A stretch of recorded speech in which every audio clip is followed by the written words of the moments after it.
Questão 5, ESA 2018, essa questão também foi anulada. Diz o seguinte: o valor do raio da circunferência que circunscreve o triângulo ABC de lados 4, 4 e 4 raiz de 3 é igual a. Então, antes de começar a fazer esse exercício aqui, eu vou te chamar a atenção para duas coisas, tá bom? A primeira é os lados do nosso triângulo aqui, tá bom? Os lados do nosso triângulo eu tenho três possibilidades. Se ele tiver todos os lados iguais, ele é um triângulo equilátero. Tudo bem? Se tiver dois lados iguais e um lado diferente, que é o caso aqui, olha, eu tenho dois lados iguais e um lado, ó, diferente dos outros dois. Então eu vou ter um triângulo isósceles. E se ele tiver os três lados diferentes, então eu vou ter um triângulo escaleno. Para você decorar mais rápido, se prende mais nesses dois aqui. Quando é três lados iguais, está equilibrado, equilátero, tá bom? Quando tem três lados diferentes, lembra do equilátero, mas não, ele não é equilátero, ele é escaleno. Lembra até da tecla ESC do nosso teclado, tá bom? E o último que sobra é o isósceles, que é dois lados iguais e um lado diferente. Então, a princípio, nós estamos começando, a princípio não, vamos começar trabalhando na solução desse problema com o triângulo isósceles. Se fosse o triângulo equilátero, além dele ter os três lados iguais, ele também tem três ângulos. Ele também tem os três ângulos internos iguais. No meu caso, do meu triângulo isósceles, ele também vai ter dois ângulos, tá bom? Iguais e um ângulo diferente. E o do escaleno, ele também segue a mesma ideia dos lados. Ele vai ter três ângulos diferentes. Isso aqui é muito importante para a solução do nosso exercício. Um segundo momento que eu vou te chamar a atenção é a circunferência que circunscreve o triângulo. E isso aqui você precisa saber o que está acontecendo. Ou seja, é a circunferência que está fora do triângulo. Se fosse uma circunferência que estivesse dentro do triângulo, ela estaria inscrita no meu triângulo. E o que muda isso? Se eu estou trabalhando com uma circunferência que circunscreve o triângulo, eu estou procurando no meu triângulo um ponto que se chama circuncentro. Esse ponto aqui é o que determina o centro da circunferência que circunscreve o triângulo. Ah, Renan, se fosse a circunferência que está inscrita no triângulo, ou seja, a circunferência que está dentro do triângulo, aí eu estaria procurando o meu incentro. Não vai ser o caso do meu exercício aqui. Mas então, ou seja, se eu estou procurando a circunferência que circunscreve o meu triângulo, o ponto do triângulo que interessa para mim é o circuncentro. E agora começo a desenhar na sua cabeça o problema aqui. Porque o circuncentro, eu tenho três possibilidades para ele. A primeira possibilidade é ser a circunferência mais ou menos desse tipo, onde o circuncentro ele está interno ao meu triângulo. A outra possibilidade ainda é o meu circuncentro ele está em um dos vértices do meu triângulo. E a terceira e última possibilidade é o meu circuncentro ele está fora do meu triângulo. E agora, Renan, como é que eu vou saber quais dos três? Simples, eu vou pegar os lados do meu triângulo como se fosse hipotenusa, como se fosse o teorema de Pitágoras, tá bom? Eu vou pegar aqui, ó, a ao quadrado, b ao quadrado, mais c ao quadrado, tudo bem? E raciocine que esse a aqui é como se fosse a hipotenusa, o maior lado. Se for igual, isso daqui você já conhece, aqui é o meu triângulo retângulo, triângulo de Pitágoras. Então, o vértice do circuncentro vai ser um dos pontos do meu triângulo. E não vai ser um ponto qualquer, vai ser o ângulo de 90 graus, tudo bem? Aquele ali vai ser o meu circuncentro, facilita muito a minha vida. Mas se acontecer da minha hipotenusa ser menor do que essa soma, então eu estou trabalhando com um triângulo acutângulo. Bom, se é um triângulo acutângulo, quer dizer que todos os ângulos internos desse triângulo eles são agudos. Então, o circuncentro ele é interno a esse triângulo. Agora, se esse a ao quadrado for maior que a soma dos outros dois, eu estou trabalhando com um triângulo obtusângulo. Ou seja, existe um ângulo dentro desse triângulo que é maior do que 90 graus. Então, o meu circuncentro vai estar fora deste triângulo. Então, ou seja, a princípio de iniciando toda essa conta, toda essa explicação, eu preciso saber aonde está o meu circuncentro, até para eu não fazer a figura errada e me induzir isso ao erro. Então, ou seja, eu vou pegar aqui, ó, esse aqui é o lado maior, tudo bem aqui, ó, é o 4 raiz de 3. Então, eu vou pegar 4 raiz de 3, desculpa, 4 raiz de 3 ao quadrado, e vou comparar com os outros dois lados, 4 ao quadrado mais 4 ao quadrado. 4 raiz de 3 ao quadrado vai dar 16 vezes 3. 16 vezes 3 dá 48, né? Perdão, 3 vezes 6, 18, vai 1. 3 vezes 1, 3, com 1 que foi 48. 4 ao quadrado dá 16, 16 mais 16 dá 32. Então, ou seja, 48 ele é maior que 32. Então, o triângulo que eu estou procurando é esse aqui, ó. O meu circuncentro ele está fora do meu triângulo. Tudo bem? Vou apagar tudo aqui. Vou fazer um desenho aqui, ó. Básico aqui. Eu vou pegar aqui o meu passo. O desenho é só para a gente... Não precisa ficar preocupado com o desenho, tudo bem? É só para ficar bem fácil a explicação. Esse aqui é o centro do meu triângulo, eu vou coincidir ele aqui, já vou traçar essa linha aqui, você já vai entender por que eu tracei essa linha. E aí aqui eu vou começar a montar o meu triângulo. Tá? Eu tracei essa linha aqui, eu preciso coincidir dois lados aqui, ó. Você bem lembra. E como se trata de um triângulo isósceles, ele tem dois lados iguais, eu escolhi então que esses dois lados aqui, eles fiquem iguais, e eles são iguais a 4. Tudo bem?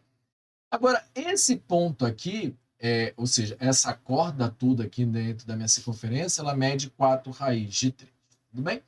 Mas existem dois teoremas que eu vou te chamar a atenção. O primeiro é que o circuncentro é a união de todas as minhas mediatrizes. Então, ou seja, se eu estou unindo todas as minhas mediatrizes, significa que eu estou pegando o ponto médio e traçando uma reta ortogonal, 90 graus. Se é o ponto médio, isso aqui garante para mim que aqui seja 2 raiz de 3 e aqui também seja 2 raiz de 3. Além de ser mediatriz, existe ainda um outro teorema que eu ainda te chamo a atenção, que é bom você saber. É o teorema das cordas, tá bom? O que vai dizer esse teorema aqui das cordas? Se eu tenho uma corda e existe uma linha ortogonal que corta essa corda passando pelo centro, então ela divide essa corda ao meio, tá bom? Então seja mais uma garantia de que esse ponto aqui, ele não é um ponto qualquer, ele está literalmente dividindo esse segmento aqui ao meio. Vou dar os nomes aos nossos triângulos, já que ele deu aqui, né? É o ABC, tá bom? Então seja... Essa linha, esse segmento aqui de reta, ele está cortando ao meio, literalmente ao meio, tá bom? O segmento AC aqui em 2 pontos, 2 raiz de 3. Vou chamar mais um ponto aqui, eu vou chamar esse ponto aqui de D, só para quando eu for chamando os meus triângulos. Então, olha só, vamos pensar aqui. Nesse triângulo aqui, ó, BDC, tá bom? Vou até mudar ele aqui de cor. Esse triângulo aqui eu me refiro, tudo bem? Esse triângulo aqui eu posso, você logo de cara pode pensar, vou calcular aqui a altura, né? Não faz sentido eu calcular a altura, por quê? Porque ainda sobra um pedaço aqui que eu não vou saber quanto que é, né? E se fosse para calcular a altura do triângulo, repare que toda essa teoria que eu te falei até agora não faria sentido, né? Eu poderia calcular diretamente aqui a altura, era só ter montado o triângulo aqui e calculado a altura dele, né? Não faria sentido. Então, a altura aqui não faz muito sentido para mim. Mas eu tenho dois lados conhecidos. O que me importa, então, é descobrir ângulos. Então, eu posso descobrir quanto que vale esse ângulo aqui do meu triângulo, tá bem?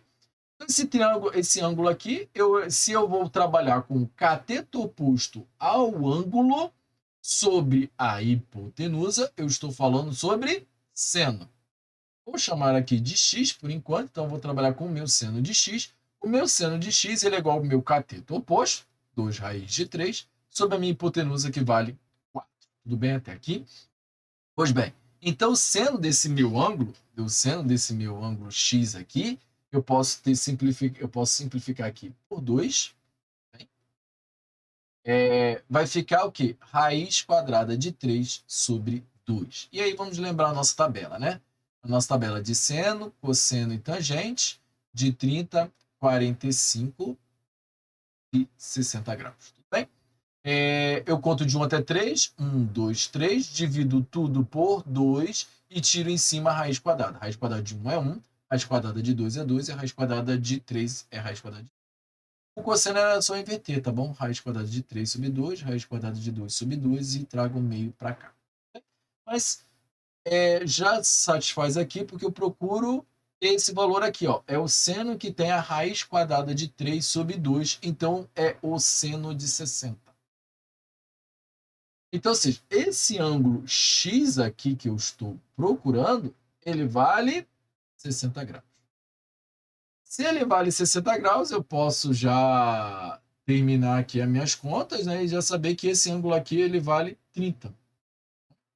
Vale 30 graus, porque aqui eu tenho um ângulo, então, de 90 graus.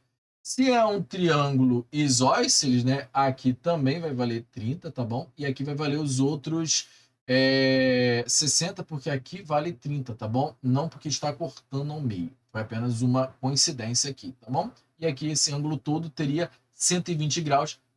Eu falei isso para garantir que você lembrasse daquilo que eu falei logo no início. Nós estamos trabalhando, então, com um triângulo obtusão. Bem, demonstrando mais uma vez que esse triângulo aqui ele é obtusão. Só que eu te chamo uma atenção para o seguinte, eu vou mudar de cor aqui. Esse segmento de reta até aqui, ele não é um segmento de reta qualquer. Ele é o meu raio. Esse aqui é o raio da circunferência. E eu posso traçar mais um raio. Na verdade, eu posso traçar infinitos raios dentro da minha circunferência. Mas eu vou traçar raios que me sejam interessantes. Ou seja, eu vou traçar um outro triângulo aqui. Esse outro vértice que eu acabei de medir, porque ele também é interessante para mim, né? Ou seja, mais um raio aqui para mim. Tudo bem? E o que vai acontecer? Se esse ângulo aqui ele mede 60 graus, isso aqui é o raio e isso aqui é o raio, então significa que eu estou trabalhando no mínimo, um triângulo isósceles. Não concorda comigo? Eu tenho dois lados iguais. Se eu tenho dois lados iguais, significa o quê? Que os ângulos da minha base, assim, ó, como eu fiz 30, 30 aqui, então do meu ângulo B, esse ponto aqui é o O, né? De BOC, se eu tenho dois lados iguais, estou trabalhando também com um triângulo equilátero. Sendo assim, esse ângulo de 30 que eu medi aqui, aqui também vai ter mais 30. Porque isso aqui precisa ser 60 graus. Para que os ângulos da minha base sejam iguais. De acordo com a soma dos ângulos internos de um triângulo, ela é igual a 180 graus. Isso aqui vale 60, aqui vale 60, já deu 120. Para 180 falta 60. Agora que coisa interessante. Os três ângulos são iguais. Eu tenho três ângulos iguais dentro de um triângulo. Esse triângulo, então, ele é, só você lembrar do início da minha aula, é a mesma coisa dele ter três lados iguais. Ele é um triângulo equilátero.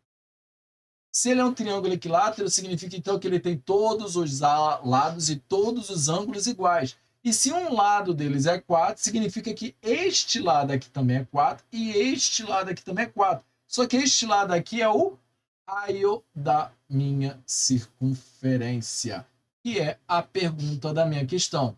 Resposta, então, letra C. Tudo bem? Eu acredito que essa tenha sido uma das questões mais difíceis desse ano, mas uma questão muito bonita. Forte abraço.